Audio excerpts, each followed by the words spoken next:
All right. Oh, crap. That was the first thing that was recorded. Welcome to our team. Woo! First item of business is happy birthday to Lacey. So we were going to have a call tonight, but then Lacey's husband is surprising her and taking her out, which we didn't know. And so, yeah, I already posted that we're having a call tonight. So sorry if any of you made other plans.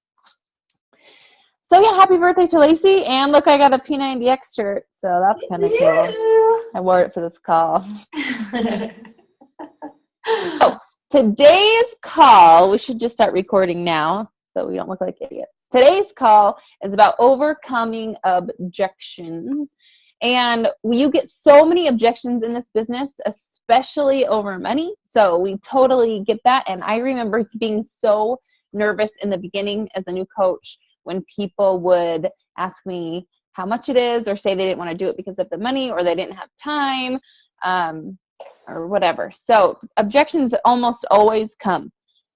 So the very first thing you can do to prevent objections, so that's what we want to do from the beginning. It's not just learn how to overcome objections, but we want to prevent them from coming in the first place.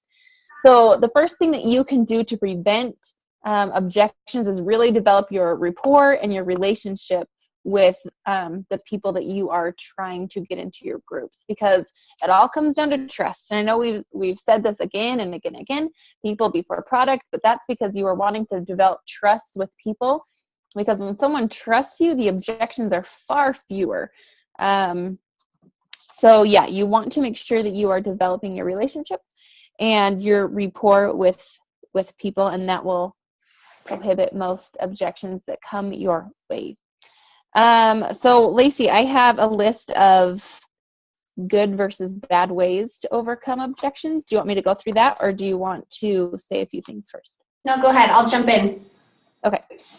So I have a list of good ways to overcome objections versus things you shouldn't do. So the first thing is you want to validate and overcome versus getting defensive and attacking. So I know that a lot of people will say, well, it's too expensive, and you want to just like word vomit over everyone, all the facts and figures of why this would be good for someone, but that is not what you should do. I don't know if you've heard the term fact axe. Okay. You're like chopping a tree, and every fact that you give someone when they're not really interested is just like chopping that tree down. Don't go with just shoving a bunch of facts down people's throats. You really want to validate their concerns first. So if they have a concern, don't just throw out a bunch of, sorry, my earbuds are being kind of weird. Don't just throw out a bunch of facts, because you're really not trying to convince someone. You want them to come to their own conclusion if this is something they want to do. So don't try to convince someone. The next thing is with that too. I think too that it's important to remember that, I mean, when we're a coach and we hear about challenge packs and how much it is and all that kind of thing, it just kind of becomes natural to us. It becomes part of our everyday vocabulary. But when it comes to other people who've never heard the term challenge pack or have never heard, about a challenge group, it's completely new to them. And so we need to remember that it's an emotional purchase.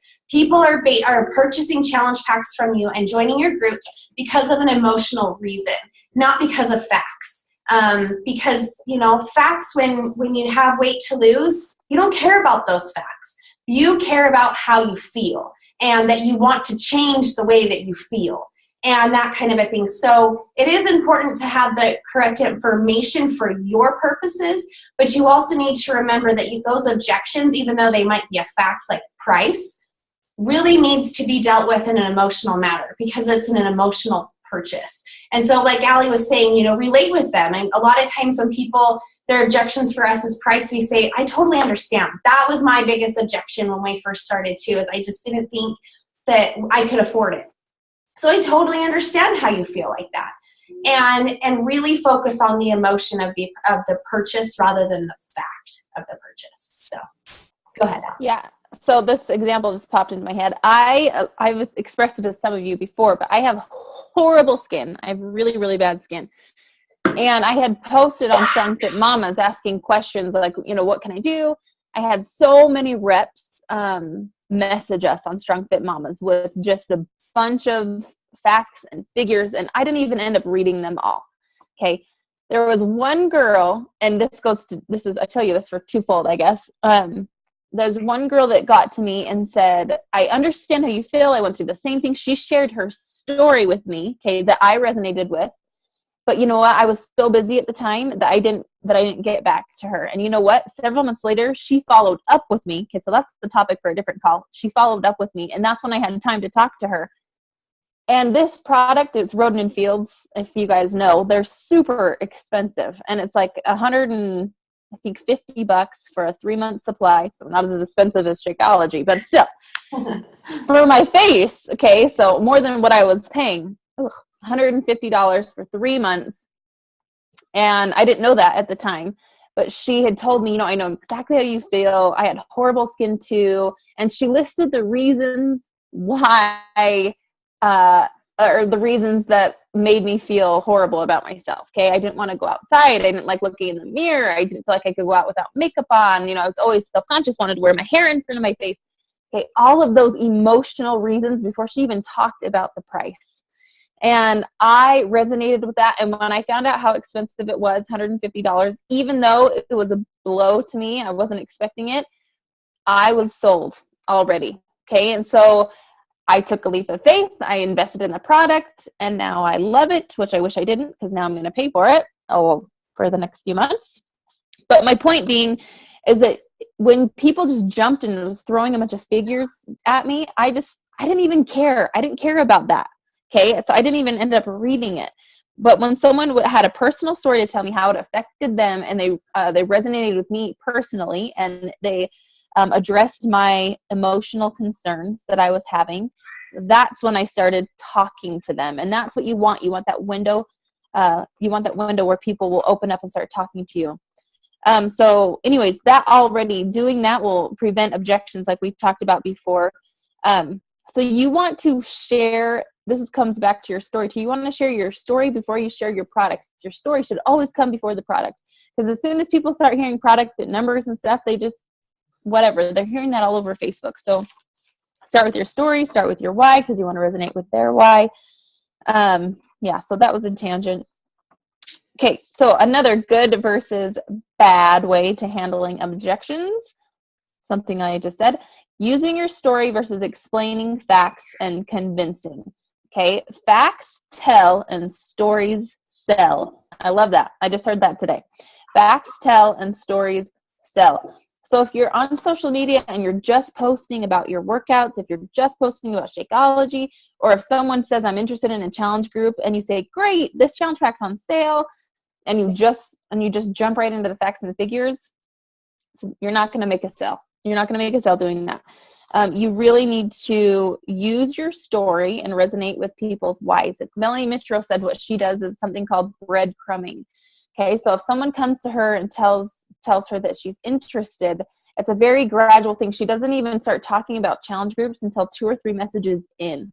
Okay, she'll ask, well, that's great. I'd love to tell you more about challenge groups, but why are you interested in challenge groups? What are you currently doing? So before she even gives information, she's already trying to connect with someone.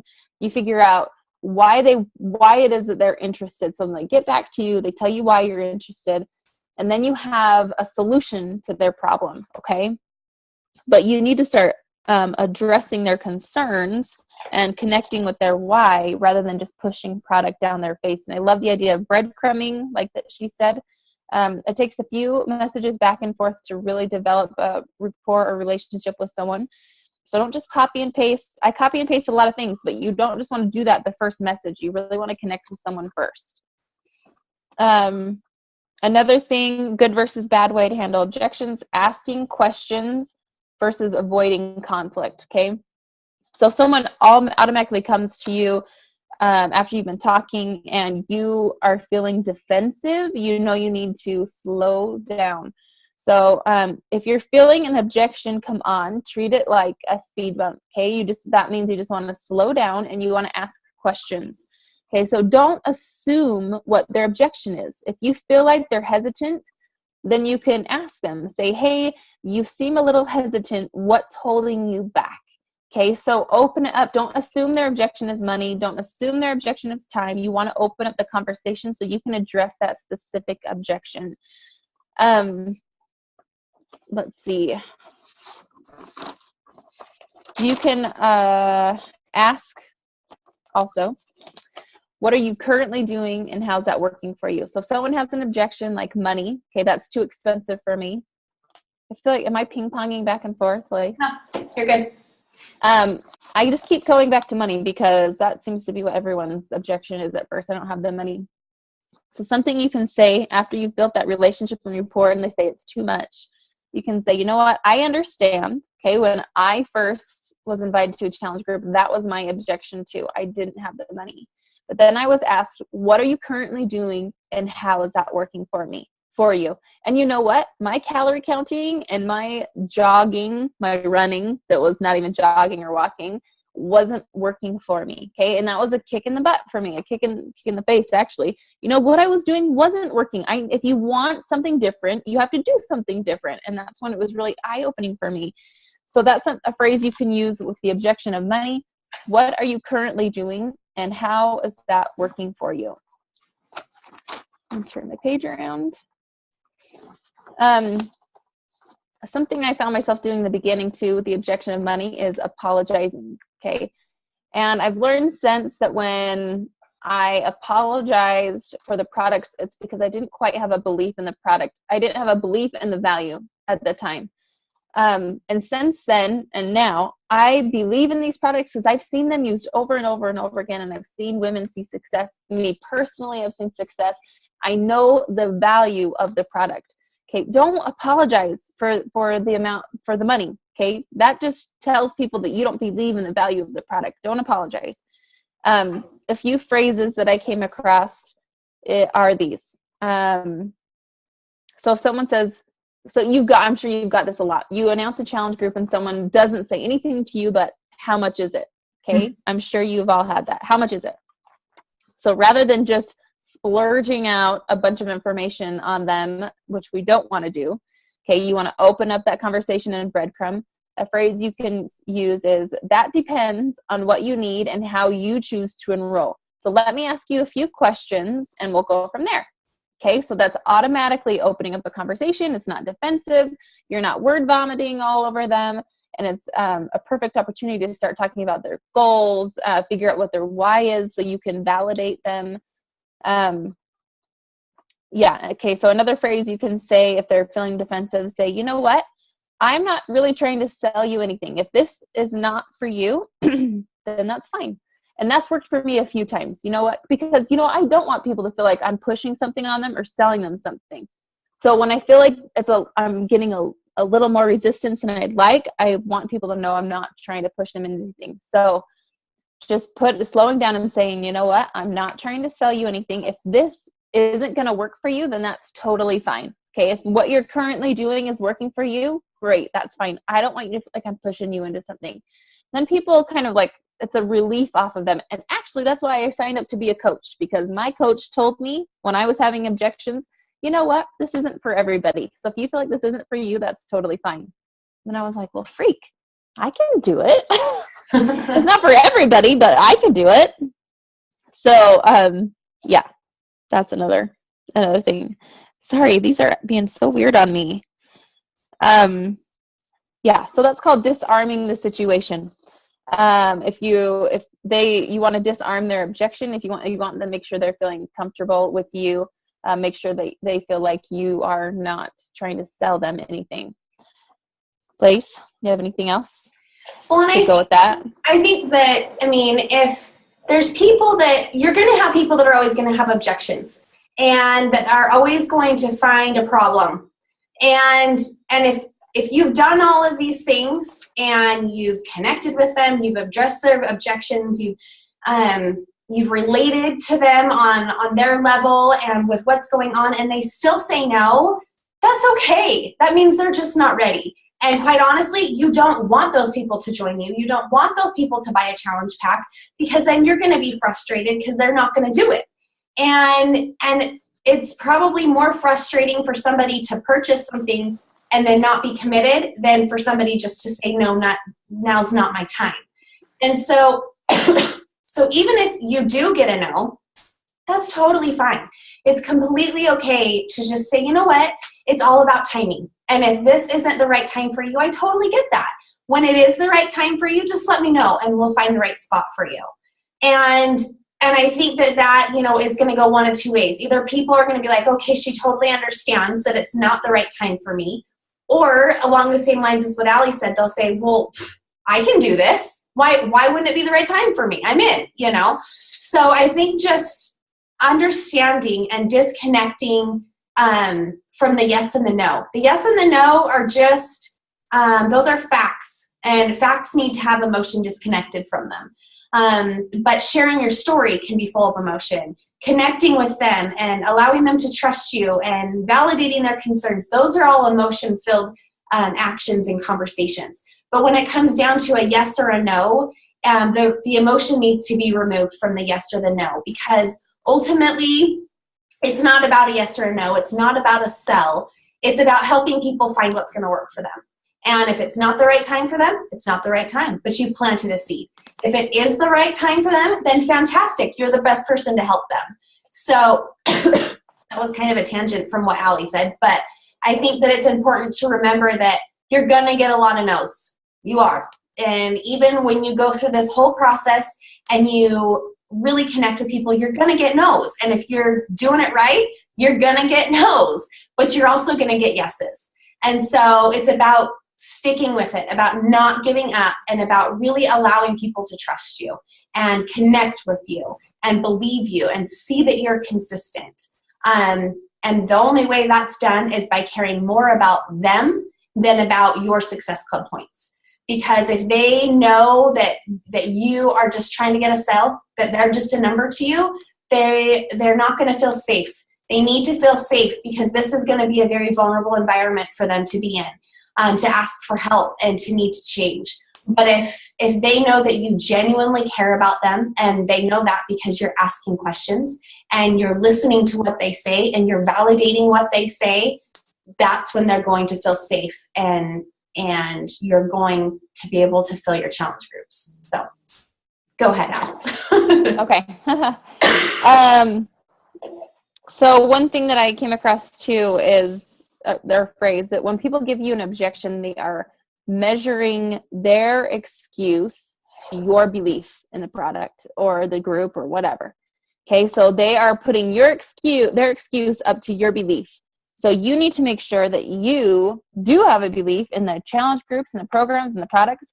And a phrase that has worked for me too is to say, you know what? I don't know. All I know is, okay, and then you say what you know. So if someone says, you know what, the price, I can't handle it, $180 for Schleen Extreme. Well, I would come back, since that was my first program. I believe in that program. I would say, you know what? I don't know. All I know is I walked away from that challenge group using that program, feeling stronger and more confident as a mother and as a wife. And I finally felt comfortable in my own skin. Okay, so then I'm not even talking about the product. I'm going back to emotion, and I'm going back to how I'm feeling. So that is a great phrase to use. I don't know. All I know is, okay, then I'm telling a story. Going back to, again, what I said before, facts don't sell. Okay, stories sell. I don't know. All I know is, that's a great phrase to go with. Objections typically arise from a lack of trust. So, again, the lack of trust will happen when you have not built that relationship or rapport with someone. So it's so important when someone off the bat asks for a price, that you don't just, and I'm guilty of this. Okay, Lacey and I have done this over and over and over again. Okay, we have failed many times in this category.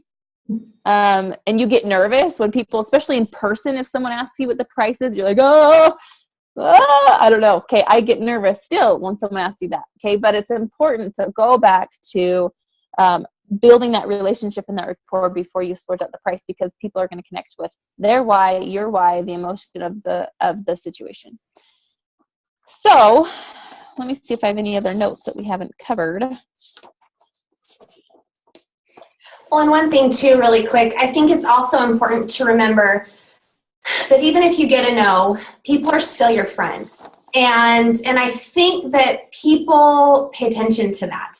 If they give you a no or a no response, and you stop commenting on their pictures or stop responding to messages, people are going to feel like they were just a product to you. But it's important to remember that you're still friends. And even if it's not time for them, that's totally fine. It's not a big deal. You still love them. You still care about them.